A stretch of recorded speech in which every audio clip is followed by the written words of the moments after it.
Cher Bartolo Vidéo, j'adore tes infos flash qui me permettent d'apprendre plein de choses sur le théâtre et de crâner en cours devant ma prof de français qui est moins intelligente que toi. Par contre, est-ce que tu sais ce que c'est la règle des 3 unités? Je te remercie d'avance, la petite Pénélope. Mais bien sûr, Pénélope, que je sais ce qu'est la règle des 3 unités. Alors, il y a le millimètre, le centimètre et le décimètre. J'ai bon? Salut à toutes et à tous et soyez les bienvenus dans cette info flash Bartolo. Aujourd'hui, on va parler de la règle des 3 unités au théâtre. La règle des 3 unités est un ensemble de règles caractérisant le théâtre classique, c'est-à-dire le théâtre de la seconde moitié du XVIIe siècle. Mais elles s'inspirent du théâtre antique. Elles ont été formulées explicitement par l'italien Jules César Scaliger, puis par l'abbé d'Aubignac, avant d'être préconisées en 1630 dans la lettre sur l'art dramatique par Jean Chapelain, le conseiller du cardinal Richelieu. Rien que ça. Ces 3 règles sont les suivantes. Unité de temps. L'action de la pièce doit tenir en une seule journée. L'idéal étant que le temps de l'action corresponde au temps de la représentation. Une pièce qui dure 3 heures raconte une histoire qui dure 3 heures. Point. Unité de lieu. L'action de la pièce doit se dérouler dans un seul lieu. Dans un premier temps, on acceptait plusieurs lieux d'un même lieu, mais plus grand.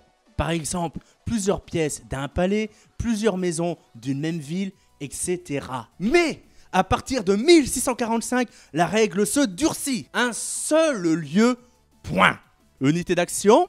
L'action de la pièce raconte une seule action principale. Ainsi, tout événement se déroulant dans la pièce contribue à l'action principale et ne peut être retiré sans que l'action principale n'en soit changée. Comment ça, nos respects de l'unité de lieu et de temps? Mais non, mais cette séquence a complètement été tournée en même temps que les autres. On n'a pas du tout oublié de la tourner, on n'est pas du tout en train de la tourner plusieurs semaines après.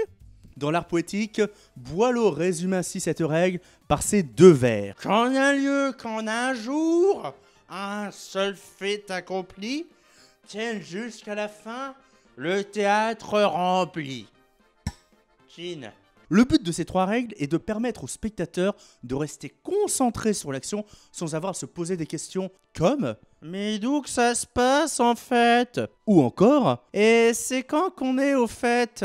À cette règle des 3 unités vient s'ajouter une 4e règle, la règle de bienséance. Celle-ci précise que l'acteur ne doit pas choquer le spectateur, entre autres en interdisant la présence de sang sur scène. Ainsi, toute action violente ou de l'ordre de l'intimité ne sont pas montrées mais racontées au spectateur. Par contre, on autorise Phèdre à se suicider sur scène parce qu'elle le fait en s'empoisonnant et donc il n'y a pas de sang, donc ça passe. Aujourd'hui, ces règles ne sont plus réellement respectées, du moins peu les respectent intentionnellement. Et beaucoup ne les respectent plus du tout. Mais elles ont marqué l'histoire de l'écriture théâtrale et méritent donc que l'on s'en souvienne. Voilà, c'est tout pour aujourd'hui. N'oubliez pas de vous abonner, de laisser un pouce bleu ou un commentaire, comme la petite Pénélope, et de partager la vidéo. Et on se retrouve la semaine prochaine pour une nouvelle info flash. Bartolo, salut!